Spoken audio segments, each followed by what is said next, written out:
तो गाइस स्वागत है आपका फिर से हमारी एक नई वीडियो में। आज की इस वीडियो में हम बात करेंगे लुमिनस इकोवाट की जो हमारे पास पीसीबी है, इसमें ड्राइव वोल्टेज जो है वो किस तरह से जनरेट किए गए हैं, कौन सी पिन पर माइक्रो कंट्रोल की वोल्टेज निकलते हैं, यहाँ पर जो ये इतने सारे ट्रांजिस्टर लगे हुए हैं इनकी कौन सी पिन पर कितने वोल्टेज आते हैं। आज सारे कन्फ्यूजन जो है वो इस वीडियो में आपके क्लियर होने वाले हैं, तो आप वीडियो में अंत तक बने रहें। और अगर अंत में आपको लास्ट में आपको लगे कि वीडियो काफ़ी हेल्पफुल है तो आपको वीडियो को लाइक भी कर देना है। तो देखिए, सबसे पहले मैं आपको बताऊं कि सबसे पहले जो हम गलती करते हैं वो कहाँ करते हैं। पीसीबी पकड़ने में ही सबसे बड़ी गलती हम कर देते हैं। क्या देखिए, इसके अंदर जो है वो टोटल 4 चैनल जो है हमारे यूज में लिए गए हैं, 1 2 3 4। इसकी ड्रेन साइड जो है वो हमारे 2 चैनल है और पॉजिटिव साइड भी जो है वो हमारे 2 चैनल हैं।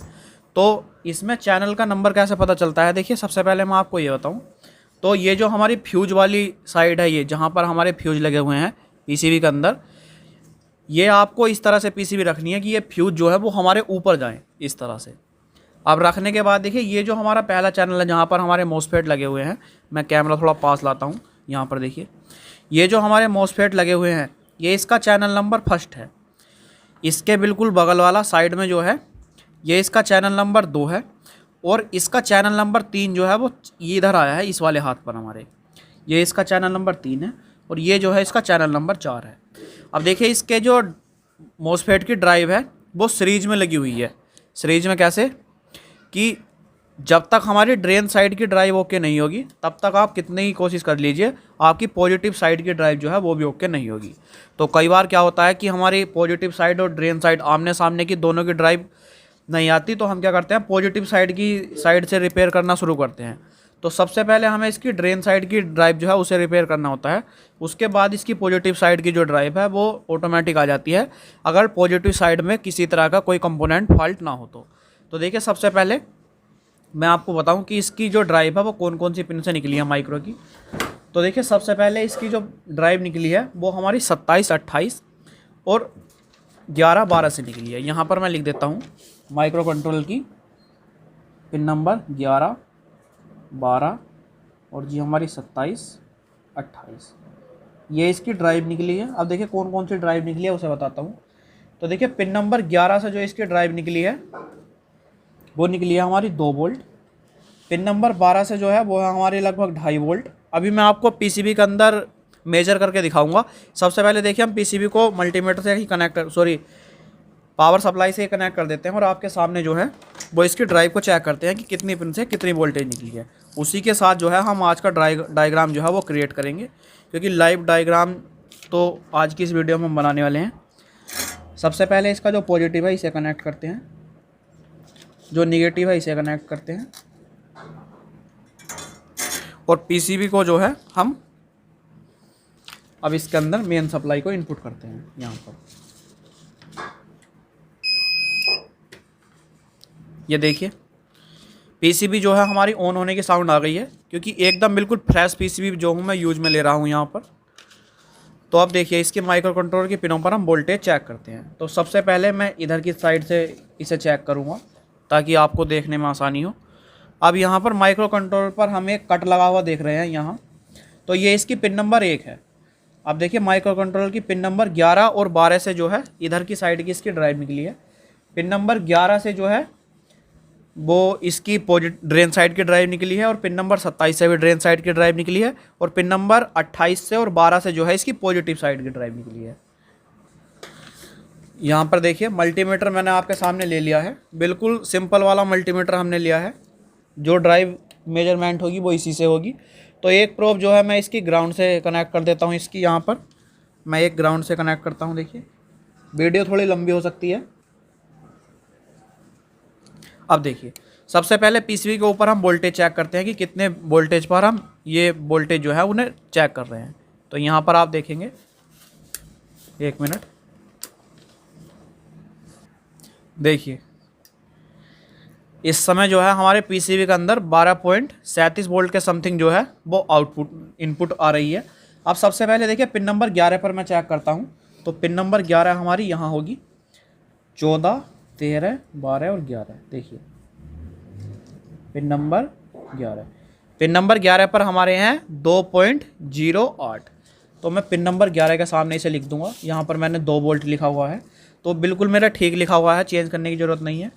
पिन नंबर 12 पर चेक करूँगा तो देखिए यहाँ पर इनपुट पिन नंबर 12 पर चेक करता हूँ तो यहाँ पर है मेरी 2.60 वोल्ट के समथिंग, मैंने 2.5 वोल्ट लिखा हुआ था, तो मैं इसे भी चेंज कर देता हूँ। ले देखिए 2.6 कर देता हूँ और यहाँ पर मैंने 0.60 लिख दिया। यहाँ पर मेरी इनपुट वोल्टेज आ गई। अब यहाँ से मैं इसकी जो पिन नंबर 27 और 28 है इसे चेक करता हूँ। देखिए पिन नंबर 27 ड्रेन साइड की बिल्कुल सेम वोल्ट जो हमारी 11 पाएगी वही हमारी 27 पाएगी, तो 2 वोल्ट यहाँ पर मैं लिखता हूँ। पिन नंबर 28 पर भी देखिए बिल्कुल हमारी सेम वोल्ट आएगी जो पिन नंबर 12 पर आई है, तो यहाँ पर भी 2.60 वोल्ट है। ये देखिए 2.60 वोल्ट है। तो माइक्रो की जो डाटा शीट है वो हमारी निकल गई है। इस तरह से हमने माइक्रो की डाटा शीट निकाल दी है कि माइक्रो की कौन सी नंबर पिन से कितने वोल्ट निकले हैं। यहाँ पर आपको समझने की ज़रूरत होगी, पहले आपको खुद को पता होना चाहिए कि माइक्रो के कितने नंबर पिन से माइक्रो की कौन सी पिन किस रूप में यूज में ली गई है। उस तरह से आप मल्टीमीटर से ही वोल्टेज को जो है वो मेजर कर सकते हैं। तो ये मैंने आपको क्यों करके दिखाया, क्योंकि मेरे पास कमेंट आ रहे थे कि आप जो है वो पीसीबी के वोल्टेज को किस तरह से पता करते हैं। तो देखिए मैं इसी तरह से पता करता हूँ। एक फ्रेश पीसीबी लेते हैं, फ्रेश पीसी के बाद जो वोल्टेज हमें मेजर करने होते हैं उसे हम कर लेते हैं। अब सबसे पहले इसके चैनल नंबर 1 की बात करते हैं। चैनल नंबर 1 की ड्राइव आपकी अगर बिगड़ जाए तो उसे आप किस तरह से रिपेयर करेंगे, तो देखते हैं। चैनल नंबर 1 जो है वो हमारा यहाँ पर है। तो आपको इसके अंदर कुछ नहीं करना होता है। सबसे जो सस्ती ड्राइव है वो लुमिनस इकोवाट की है। देखिए ऐसा मैं क्यों कह रहा हूँ, क्योंकि लुमिनस के आप साइन वेव के अंदर जितने भी मॉडल के इन्वर्टर देखेंगे उसके अंदर हमारी ड्राइवर आईसी यूज में ली गई है, और दूसरी जो कंपनियों के और इन्वर्टर हैं उनके अंदर भी ड्राइवर आईसी यूज में ली गई है। ड्राइवर आईसी हमारी काफ़ी कॉस्टली आती है, 150-200 रुपये तक के करीब आती है। किसी इन्वर्टर की 300 रुपये तक भी पहुँच जाती है केवल ड्राइवर आईसी की कॉस्ट। जबकि लुमिनस इकोवाट के अंदर क्या है कि हमारे ट्रांजिस्टर यूज में लिए गए हैं। एक ट्रांजिस्टर की कॉस्ट जो है वो हमारी 1 रुपये है। टोटल इसके अंदर ड्राइव में 20 ट्रांजिस्टर लिए गए हैं। तो अगर हम चारों मोसपेट की जो चारों सेक्शन के ट्रांजिस्टर भी चेंज करें तो टोटल कॉस्ट जो है वो हमारी 20 रुपये आएगी। तो सबसे सस्ती जो ड्राइव है वो लुमिनस इकोवाट की है। लेकिन फिर भी लोग जो है इसके अंदर फंस जाते हैं, क्योंकि ट्रांजिस्टर की उन्हें सही नॉलेज नहीं हो पाती कि कौन से ट्रांजिस्टर पर कितने वोल्ट आएंगे। तो देखिए आपको दिखाता हूँ। यहाँ पर मैंने ये देखिए इसके नीचे ही बनाए हुए थे। तो देखिए चैनल नंबर 1 जो है वो हमारा यहाँ पर है। इसके अंदर हमारे टोटल 5 ट्रांजिस्टर जो है वो यूज में लिए गए हैं, Q24, 22, 25, 23, 26। ये अब देखिए इसका मैं आपको एक PDF जो है वो भी डिस्क्रिप्शन में डाल दूंगा, अगर आप देखना चाहें तो वहाँ देख सकते हैं। इसके जो ड्रेन साइड की जो ड्राइव है वो हमारी 5 वोल्ट है, और जो पॉजिटिव साइड की है वो लगभग 12 वोल्ट के समथिंग है। लेकिन मैंने 5.5 वोल्ट लिखा हुआ है। क्यों लिखा है मैं अभी आपको बता दूंगा, क्योंकि अगर मैं 12 वोल्ट लिखता तो आपके मन में कन्फ्यूजन होता, क्योंकि शुरू में मेरे अंदर भी था। अगर इस पॉजिटिव साइड की ड्राइव भी जो हमारी कभी कभी गड़बड़ हो जाती है तो उस केस में भी अगर आप ड्राइव को चेक करेंगे तो लगभग वो 12 वोल्ट 11-10 के समथिंग दिखाता है। इसलिए जो है हमारे मन में कन्फ्यूजन होता है, तो इसलिए मैंने यहाँ पर 5.5 वोल्ट लिखा है। अभी आपका ये कन्फ्यूजन दूर हो जाएगा। सबसे पहले चैनल नंबर 1 की बात करते हैं। तो चैनल नंबर 1 पर हमारे टोटल 5 ट्रांजिस्टर यूज में लिए गए हैं। Q24 जो कि हमारा NPN है। देखिए यहाँ पर मैंने N लिखा हुआ है, इसका मतलब ये हमारा ट्रांजिस्टर जो है वो NPN है। NPN की जगह आप 1F यूज कर सकते हैं। Q22 जो है वो हमारा PNP है। PNP मैंने यहाँ पर लिखा हुआ है, PNP की जगह आप 2F यूज करेंगे। इस इन्वर्टर की ड्राइव को आपको यूज करने के लिए केवल आपके पास 2 ट्रांजिस्टर होने चाहिए, 1F और 2F। अभी आपको दिखा दूंगा। जो Q25 है वो हमारा PNP है, Q23 जो है वो हमारा NPN है। अब देखिए Q26 जो है वो भी हमारा NPN है। तो यहाँ पर हमारे 3 NPN है और 2 जो है वो हमारे PNP है। NPN की जगह आपको 1F लगाना है और PNP की जगह आपको 2F लगाना है। अब देखिए NPN और PNP में आपको बिल्कुल कंफ्यूज नहीं होना है कि कौन सा NPN है कौन सा PNP है। यहाँ पर इसके पीछे साइड में लिख दूंगा अभी। तो देखिए NPN और PNP। NPN आपका 1F, PNP आपका 2F। अब इसकी डाटा शीट के ऊपर आपको बिल्कुल नहीं जाना है कि कौन सा ट्रांजिस्टर कैसे यूज़ करता है। अगर डाटा शीट के ऊपर हम जाएंगे तो वीडियो जो है वो हमारी काफ़ी ज़्यादा लंबी हो जाएगी। किसी नेक्स्ट वीडियो में आपको दोनों क्लियर कर दूंगा, दोनों एक दूसरे से कैसे अलग अलग हैं। तो सबसे पहले हम समझते हैं, देखिए इसकी ड्राइव को। चैनल नंबर 1 की। तो इसे मैं इस तरह से रखता हूँ पीसीबी को यहाँ पर, और ये जो है हमारा वो इस तरह से आ गया है। देखिए अब सबसे पहले Q24 जो है वो हमारा यहाँ पर लगा हुआ है, Q22 जो है वो हमारा यहाँ लगा हुआ है, Q25 ये रहा, Q23 हमारा यहाँ पर है और Q26 हमारा यहाँ पर है। तीनों ट्रांजिस्टर यहाँ पर है। अभी आपको वोल्टेज जिस तरह से ट्रांजिस्टर के बेस पर आएंगे, कलेक्टर पर आएंगे, वो सभी हम आपको बता देंगे। देखिए जो हमारी एक तरफ वाली पिन है ये इसकी कलेक्टर है, दोनों की, एनपीएन की और पीएनपी की, दोनों का कलेक्टर जो है वो सिंगल पिन है जो एक साइड हमारी आई हुई है। अब देखिए जो ये हमारे बाएं हाथ की ओर है ये इसका एमीटर है और दाएं हाथ की ओर जो है ये इसका बेस है। तो अब देखिए हम समझते हैं। एक प्रोब जो है वो पहले से ही मैंने ग्राउंड से कनेक्ट की हुई है। अब यहाँ पर देखते हैं तो देखिए मैं आपको पूरा दिखाने की कोशिश करूँगा। मल्टीमीटर के नीचे भी मैं कुछ लगा देता हूँ। देखिए अब देखिए कैमरा बिल्कुल पास है।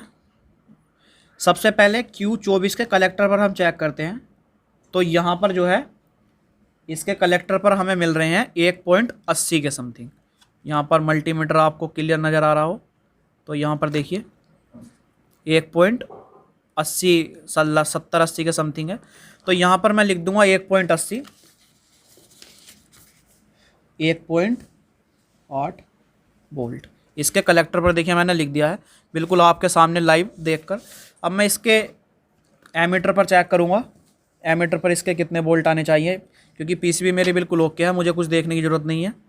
यहाँ पर इसके एमीटर पर चेक करता हूँ तो देखिए एमीटर जो है इसका ग्राउंड से कनेक्ट है। यहाँ पर किसी भी तरह का कोई वोल्ट नहीं है। इसका मतलब क्या है कि इसका एमीटर जो है वो ग्राउंड से कनेक्ट है। एमीटर पर मैं इसके 0 वोल्ट लिखूँगा। इसके नीचे देखिए मैं कुछ रख लेता हूँ। यहाँ पर ये मैंने यहाँ पर एमीटर पर 0 वोल्ट लिख दिया है। अब इसके मैं बेस पर चेक करता हूँ तो बेस इसका यहाँ पर है। बेस पर हमारा कितना है, लगभग 0.08 है, या मैं इसे 0 वोल्ट भी मान सकता हूँ। तो मैं इसके बेस पर भी 0 वोल्ट लिख दूंगा। तो देखिए एक ट्रांजिस्टर की जो हमारी डाटा शीट है वो कंप्लीट हो चुकी है कि जो Q24 लगा है इसके कलेक्टर पर आपका 1.8 वोल्ट, एमीटर पर 0 वोल्ट और बेस पर भी 0 वोल्ट। अब हम चेक करते हैं Q22 देखिए यहाँ पर लगा है।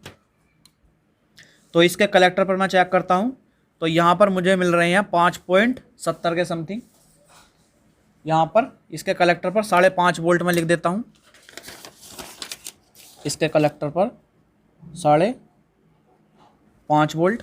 अब मैं इसके एमीटर पर चेक करता हूँ Q22 के एमीटर पर। तो यहाँ पर देखते हैं, एक मिनट, मल्टीमीटर थोड़ा वो पिन हिल गई है इसकी। देखिए Q22 के एमीटर पर चेक करते हैं तो यहाँ पर हमारे Q22 के एमीटर पर 12 वोल्ट है। तो इस पर हम 12 वोल्ट लिखते हैं। Q22 के एमीटर पर 12 वोल्ट। अब देखिए Q22 के बेस पर चेक करते हैं तो यहाँ पर हमारे 11.87 के समथिंग है। तो यहाँ पर हम 11.87 लिख देते हैं, 11.90। 12 वोल्ट के अप्रोक्स है, 11.9 लिखता हूँ। देखिए दूसरे ट्रांजिस्टर के भी हमने डाटा निकाल दिया है। कलेक्टर पर 5.5, एमीटर पर इसके 12 वोल्ट और बेस पर 11.90 के समथिंग। अब हम चेक करते हैं Q25 पर। तो Q25 पर देखते हैं। देखिए Q25 के कलेक्टर पर देखते हैं तो 0 वोल्ट ग्राउंड से कनेक्ट है। तो यहाँ पर मैं कलेक्टर पर 0 वोल्ट लिखता हूँ। बेस पर चेक करते हैं Q25 के बेस पर। तो यहाँ पर हमारे हैं 5.40 के समथिंग, क्योंकि ये जो हमारे गए हैं वो दूसरे Q23 के बेस पर भी गए हैं 5.40 वोल्ट। अब इसके एमीटर पर चेक करते हैं Q25 के 5 पॉइंट है। देखिए 5 वोल्ट के समथिंग मैं यहाँ पर लिख सकता हूँ, 5.10 है तो 5 वोल्ट। Q23 पर हम चेक करते हैं। Q23 पर हमारे 12.20 वोल्ट है। के कलेक्टर पर हमारे 12 वोल्ट और इसके बेस पर मैं चेक करता हूँ Q23 के बेस पर 5.40 वही वोल्ट है जो हमारे Q25 के बेस पर थे, 5.40। अब इसके हम एमीटर पर चेक करते हैं। तो देखिए 5.10 वोल्ट है, 5 वोल्ट लिखते हैं। अब Q26 के हम कलेक्टर पर चेक करते हैं। ये जो है हमारा Q26 है। यहाँ पर हमारे इसके कलेक्टर पर 8 वोल्ट है। इसके हम एमीटर पर चेक, बेस पर चेक करते हैं तो 1.5 वोल्ट है। देखिए यहाँ पर, तो मैं 1.5 वोल्ट लिख देता हूँ। और जो इसका एमीटर है यहाँ पर चेक करते हैं तो यहाँ पर 2.80 के समथिंग है, तो 2.80 लिखते हैं, 2.80। तो अब देखिए हम समझते हैं। तो यहाँ पर चैनल नंबर 1 पर हमारे 5 ट्रांजिस्टर टोटल यूज में लिए गए थे, जो कि हमारा Q24 है, Q22 है, Q25 है, Q23 है और Q26 है। पांचों ट्रांजिस्टर की पिनों पर जितने वोल्ट आने थे, पीसीबी से देखकर मैंने मल्टीमीटर की सहायता से सारे वोल्ट यहाँ पर लिख दिए हैं। अब इसी तरह से ये जो बाकी बचे हुए इसके सेक्शन है, इसके वोल्टेज मैं यहाँ पर लिखता हूँ और लास्ट में आपको बताता हूँ कि आपको ड्राइव ना मिले तो आपको इसके अनुसार क्या क्या करना है। वीडियो काफ़ी लंबी हो जाएगी। देखिए एक सेक्शन में चेक करने में हमें लगभग 16 मिनट अभी हो चुके हैं। तो अब मैं इसके तीनों सेक्शन के अगर चेक करूँगा तो लगभग 16 चौका 64, 1 घंटे से ऊपर की वीडियो हो जाएगी। तो सबसे पहले मैं ये जो सेक्शन है इसके और ट्रांजिस्टर लगे हुए हैं, इन पर सब पर मैं वोल्टेज जो है वो मेजर कर लिख देता हूँ। तो देखिए इसमें जितने सारे ट्रांजिस्टर सभी चैनल पर लगे हुए हैं, सबके वोल्टेज जो है वो मैंने मेजर कर ली है इस पीसीबी की सहायता से और मल्टीमीटर से। अब मैं आपको बता दूं, देखिए कि ये ट्रांजिस्टर पर कितने कितने वोल्ट आते हैं, कौन से ट्रांजिस्टर पर कितने वोल्ट आते हैं। तो पीसीबी जो है वो हमारी इस तरह से रखी हुई है। सबसे पहले समझते हैं पॉजिटिव चैनल पर, फिर चैनल नंबर 3 और चैनल नंबर 4 को देख लेते हैं। तो यहाँ पर मैं इसके जो ये वायर हैं इन्हें थोड़ा ठीक कर दूँ। अब देखिए चैनल नंबर 3 जो है वो हमारा ये वाला है। इसके अंदर टोटल जो है हमने, अब देखिए इसके अंदर हमारे कौन कौन से ट्रांजिस्टर यूज में लिए गए हैं। तो सबसे पहले है चैनल ये Q4 जो है वो हमारा ये वाला है। इसके साइड में है Q3 के जो बगल में है वो हमारा Q5 है और यहाँ पर है हमारा Q20 और ये है हमारा Q12। तो देखिए Q4 जो है इसके एमीटर पर है 11.80 वोल्ट और इसके बेस पर है 12 वोल्ट। Q3 जो है इसके कलेक्टर पर है 6.4 वोल्ट, लगभग 6.5 वोल्ट। अब जो इसके बेस पर है वो है 12 वोल्ट और इसके एमीटर पर है 11.8 वोल्ट। Q5 जो है इसके एमीटर पर हमारा 6.4 वोल्ट है, क्योंकि इसका एमीटर और Q3 का कलेक्टर जो है आपस में शॉर्ट है, तो 6.4 वोल्ट इस पर भी है और इस पर भी है। Q5 के बेस पर हमारे 6.5 वोल्ट और कलेक्टर पर 12 वोल्ट। Q20 के कलेक्टर पर है 6.8 वोल्ट और इसके एमीटर पर है हमारे 2.8 वोल्ट। Q20 के बेस पर जो है वो हमारा 1.8 वोल्ट है और Q17 के बेस एमीटर पर है हमारे 17 वोल्ट। 17 वोल्ट क्यों हुए हैं, क्योंकि यहाँ पर एक जो है वो बूस्टिंग कैपेसिटर लगा हुआ है। इस कैपेसिटर की वजह से ही जो है इस चैनल पर हमारे वोल्टेज बूस्ट होते हैं। और यहाँ पर देखिए इसके जो बेस पर है Q12 के वो है 16.8 वोल्ट और कलेक्टर पर है हमारे 12 वोल्ट। इसी तरह इसका इधर वाला चैनल है Q33, यहाँ पर लगा हुआ है। देखिए ये है हमारा 17, 35, 8, 33। यहाँ पर देखिए Q33 के जो हमारे कलेक्टर पर है वो है 6.5 वोल्ट और इसके बेस पर है 12 वोल्ट और इसके एमीटर पर है 11.80 वोल्ट का समथिंग, क्योंकि पीएनपी ट्रांजिस्टर को यूज कराने के ऑन कराने के लिए 0.3 वोल्ट या 0.7 वोल्ट कम करके देना होता है।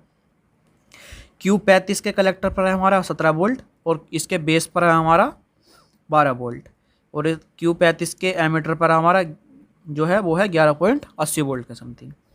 Q8 के जो हमारे एमीटर है यहाँ पर है 17 वोल्ट, बेस पर 16.8 वोल्ट और जो इसके कलेक्टर पर है वो है 12 वोल्ट। अब बात करते हैं Q2 की। तो Q2 के कलेक्टर पर हमारे 12 वोल्ट है, एमीटर पर 6.6 वोल्ट के समथिंग है और बेस पर भी 6.5 वोल्ट के समथिंग है। बेस पर हमारे 6.5 वोल्ट और एमीटर पर 6.30 वोल्ट या 20 वोल्ट आप मान सकते हैं। यहाँ पर Q17 जो है Q17, तो Q17 के कलेक्टर पर हमारे 6.8 वोल्ट है, बेस पर हमारे 1.8 वोल्ट है और एमीटर पर जो एमीटर पर जो है वो है 2.80 वोल्ट के समथिंग। इसी तरह से हमारा चैनल नंबर 2 है, तो चैनल नंबर 2 के अंदर कौन कौन से ट्रांजिस्टर देखिए, Q31 यहाँ पर है। तो Q31 के जो कलेक्टर पर है वो है हमारा 0 वोल्ट, बेस पर हमारे 5.4 वोल्ट और एमीटर पर हमारे 5 वोल्ट। Q12 के कलेक्टर पर जो है वो है हमारे 12 वोल्ट, Q28 के कलेक्टर पर हमारे 12 वोल्ट, Q28 के बेस पर हमारे 5.4 वोल्ट, देखिए Q28 यहाँ पर लगा हुआ है, इस पर हमारे 5.4 वोल्ट और एमीटर पर हमारे 5 वोल्ट। अब देखिए जो हमारा Q30 लगा हुआ है, इसके कलेक्टर पर 8 वोल्ट, एमीटर पर 2.8 वोल्ट और बेस पर 1.5 वोल्ट।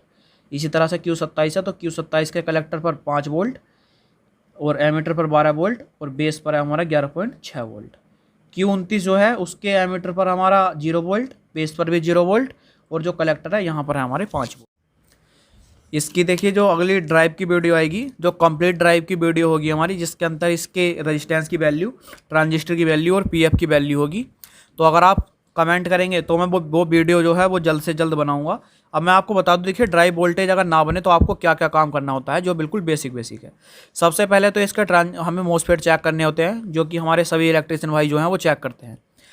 मोसफेट अगर आपके सही हैं फिर भी आपकी ड्राइव नहीं बन रही है, तो इसके जो गेट पर आप देख सकते हैं, हर एक चैनल के गेट पर जो है वो 15 ओम की रेजिस्टेंस को यूज में लिया गया है। ये देखिए मैं थोड़ा जूम करता हूँ, अब देखते हैं। देखिए ये जो 15 ओम की रेजिस्टेंस है, इन्हें आपको चेक करना है, क्योंकि कई बार जो है 90% केस में आपको यही ओपन मिलेंगी, तो आपको इन्हें जो है वो चेक करना है। हर एक चैनल पर आपको 15 ओम की रेजिस्टेंस जो है वो मिलेंगी, इन्हें चेक करना है। तो देखिए अभी आपके जो है वो 2 स्टेप हुए हैं। सबसे पहले आपको मोसफेट को चेक करना है, दूसरा आपको ये 15 ओम की जो रेजिस्टेंस है इसे चेक करना है। ये 2 स्टेप करने के बाद अगर ड्राइव ओके ना हो तो आपको कुछ नहीं करना। जिस चैनल की आपकी ड्राइव नहीं आ रही है, पांचों ट्रांजिस्टर जो है वो एक साथ चेंज करने हैं आपको। मल्टीमीटर से अगर चेक करने बैठोगे तो जो हमारा ख़राब ट्रांजिस्टर भी है ना, वो भी कन्फ्यूज कर देगा कि सही है। तो आपको सभी को एक साथ चेंज करना है। एक सेक्शन की जो लागत है वो हमारी 5 रुपये है, 5 रुपये एक बार लगा दो, ड्राइव ओके कर लो बिल्कुल। उसके बाद अगर आपको ये जो ट्रांजिस्टर है इन्हें बदलने के बाद भी आपकी ड्राइव ना आए तो फिर बचती है आपकी रेजिस्टेंस। चौथा जो हमारा सेक्शन है, चौथा जो आपको स्टेप करना है वो है इसकी रेजिस्टेंस। तो रेजिस्टेंस देखिए हर एक सेक्शन में आपको लगी मिलेंगी। इस जो हमारा चैनल नंबर 3 है, सबसे ज़्यादा जो ख़राब होती है ये 1 ओम की रेजिस्टेंस, यहाँ पर देख सकते हैं कि चेंज मिली है। यहाँ पर हमारी R61 जो है ये भी 1 ओम की है, ये भी ख़राब हो जाती है। और यहाँ पर भी जो है हमारी एक 100 ओम की रेजिस्टेंस लगी है, ये भी हमारी ख़राब हो जाती है।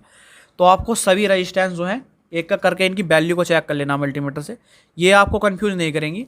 अगर आपको लगता है कि कोई रेजिस्टेंस हमारी वैल्यू गलत दिखा रही है तो उसे आपको ओपन करना है, मल्टीमीटर से चेक करना है, उसके बाद आपको लगा देना है। चौथे स्टेप में आपकी प्रॉब्लम सॉल्व हो जाएगी। अब देखिए पाँचवा और जो सबसे इम्पोर्टेंट इस पीसीबी के अंदर है वो आपको क्या है, अगर आपने सारा काम कर लिया है, मोसफेट आपने चेक कर लिए, रेजिस्टेंस आपने चेक कर ली, ट्रांजिस्टर आपने चेंज कर दिए, फिर भी आपकी ड्राइव नहीं आ रही, तो फिर क्या करना होता है, फिर हमें काम करना होता है इन ट्रांजिस्टरों के ऊपर जो वोल्टेज आए हुए हैं। ये आपको हर एक ट्रांजिस्टर की लैग पर वोल्टेज चेक करने हैं, जैसे कि मैंने आपको चेक करके बताया है। जिस भी लैग पर आपको वोल्टेज मिसिंग मिले या ना मिले तो उस ट्रैक को आपको ट्रेस करना है। देखिए सबसे जो अब हमारा इन्वर्टर ये पीसीबी ख़राब हो जाती है, गंदी हो जाती है, तो उसमें आपको एक देखने को मिलेगा क्या कि ये जो हमारी लैग, ये हीट सिंक है, इसके नीचे एक प्रिंट आया हुआ है 12 वोल्ट का। ये देखिए यहाँ पर एक पीसीबी है जो ख़राब है, इसकी माइक्रो कंट्रोलर मैंने निकाल दी थी ये डाटा शीट तैयार करने के लिए इसकी। तो इसके अंदर क्या है कि ये जो हमारा एक बारीक सा प्रिंट आया हुआ है, एक इन्वर्टर के अंदर जो है ये प्रिंट कटा हुआ था। मैंने भी जो है सारे ट्रांजिस्टर चेंज कर दिए, रेजिस्टेंस चेक कर ली, मोसफेट चेक कर लिया, सब चीज़ बिल्कुल ओके थी। जब ओके थी तो मैंने सोचा ट्रांजिस्टर चेंज करूँगा, प्रॉब्लम सोल्व हो जाएगी। लेकिन फिर भी जो है ट्रांजिस्टर चेंज करने के बाद भी प्रॉब्लम सोल्व नहीं हुई। उसके बाद मैंने जो 5वां स्टेप है इसके ऊपर काम किया, ट्रांजिस्टर की सभी की जो है वो वोल्टेज चेक की। तो वोल्टेज चेक करने पर मुझे मिला कि यहाँ पर अगर आप देखेंगे तो Q22 जो है, यहाँ पर Q22 ये जो लगा हुआ है, इसके एमीटर पर हमारे 12 वोल्ट आने चाहिए। ये देखिए इसका जो एमीटर है यहाँ पर 12 वोल्ट आने चाहिए, लेकिन इसके एमीटर पर मेरे 12 वोल्ट मिसिंग थे। 12 वोल्ट जब मिसिंग थे तो ना तो हमारी पॉजिटिव साइड में ड्राइव बन रही थी और ना इसकी ड्रेन साइड में ड्राइव बन रही थी। यहाँ पर ना तो हमारे इस चैनल में ड्राइव थी ना इस वाले में ड्राइव थी, क्योंकि Q22 के एमीटर पर हमारे 12 वोल्ट मिसिंग थे। ये प्रिंट जो है वो गंदा होकर गल गया था अपने आप, अब देखिए ये प्रिंट कहाँ से कनेक्ट है मैं आपको दिखाऊं। तो मल्टीमीटर देखता हूँ, देखिए मैं, ये देखिए 12 वोल्ट की हीट सिंक है जो कि हमारी यहाँ पर लगती है, और ये प्रिंट हमारे यहाँ आया हुआ है। इसके बाद जो है ये हमारी R60 जो है यहाँ पर आती है। ये R60 पर आने के बाद देखिए ये पीसीबी हमारी ख़राब है, तो यहाँ पर हम चेक नहीं करेंगे, इस पर मैं आपको दिखाता हूँ। देखिए मल्टीमीटर को कंटिन्यूटी मोड पर रखा, एक प्रोब जो है वो ब्लैक वाली मैंने इसके पॉजिटिव पर रख दी, और एक मैं रखूँगा Q22 के एमीटर पर। तो यहाँ पर देखिए बिल्कुल लगातार कंटिन्यूटी जो है वो हमारी आ रही है। तो उस केस में मेरे साथ क्या हुआ कि ये जो नीचे वाला इसका प्रिंट गया हुआ है ये गलकर यहाँ से टूट गया, और 12 वोल्ट जो है वो Q22 के एमीटर पर नहीं पहुँची। उसकी वजह से पूरी पीसीबी की जो है वो ड्राइव ख़राब हो गई। तो मैंने ये प्रिंट जो है इसे लगाया, जंपर मारा, और पीसीबी जो है वो हमारी ओके हो गई। तो आपको यही 5 काम करने हैं। सबसे पहले मॉसफेट चेक करना है, दूसरे नंबर पर आपको 15 ओम की रेजिस्टेंस चेक करनी है, तीसरे नंबर पर ट्रांजिस्टर चेंज करने हैं, चौथे नंबर पर जो बची हुई रेजिस्टेंस है उन्हें आपको चेक करना है, कोई ख़राब मिलती है चेंज करना है, फिर 5वें नंबर पर आपको इसके ट्रांजिस्टर के जो वोल्टेज है इनके ऊपर काम करना है। इतना काम अगर आप करेंगे तो पीसीबी की ड्राइव जो है वो 100% बिल्कुल आपकी ओके हो जाएगी। उसके बाद भी अगर आपकी ड्राइव ओके ना हो तो स्क्रीन पर जो है देखिए मेरा व्हाट्सअप नंबर आ रहा होगा, इस पर आप व्हाट्सअप कर सकते हैं। जितना मुझसे होगा मैं आपकी हेल्प कर दूंगा। तो आज की इस वीडियो में बस इतना ही था। अगर आपको इसका कंप्लीट डायग्राम के साथ वीडियो चाहिए जिसके अंदर ये सारे रेजिस्टेंस मॉसफेट किस तरह से कनेक्ट किए गए हैं देखना हो तो आप मुझे कमेंट कर सकते हैं। मैं कोशिश करूंगा कि जल्द से जल्द इस टॉपिक पर वीडियो लाऊं। तो आज की वीडियो में बस इतना ही था। और दूसरी बात क्या है कि अगर आपको इन्वर्टर के स्पेयर पार्ट्स चाहिए, क्योंकि देखिए ये जो एसएमडी वाले कंपोनेंट्स आपके यहाँ पर लगे हुए हैं, अगर आप लोकल मार्केट के अंदर रहते हो, कहीं लोकल आपका गांव में रहते हो, या फिर आपका इतना बड़ा शहर नहीं है कि आप वहाँ पर कोई इलेक्ट्रॉनिक्स की शॉप अवेलेबल हो, तो आप क्या कर सकते हैं कि पावर तक की वेबसाइट से आप यहाँ पर जो आपको डिस्क्रिप्शन में आपको उनका नंबर मिल जाएगा, तो आप व्हाट्सअप पर उनसे कांटेक्ट कर सकते हैं, या फिर उनकी वेबसाइट का नीचे लिंक दिया हुआ है उस पर जाकर भी आप उनसे ऑर्डर कर सकते हैं। इन्वर्टर का A to Z spare parts जो आपको चाहिए बिल्कुल रीज़नेबल प्राइस में वो आपको प्रोवाइड करा देंगे। इससे क्या होगा कि आपको काम करने में आसानी होगी और आपका काम जो है वो अच्छे से चल सकेगा। तो आज की इस वीडियो में बस इतना ही था। मिलते हैं किसी नेक्स्ट वीडियो में।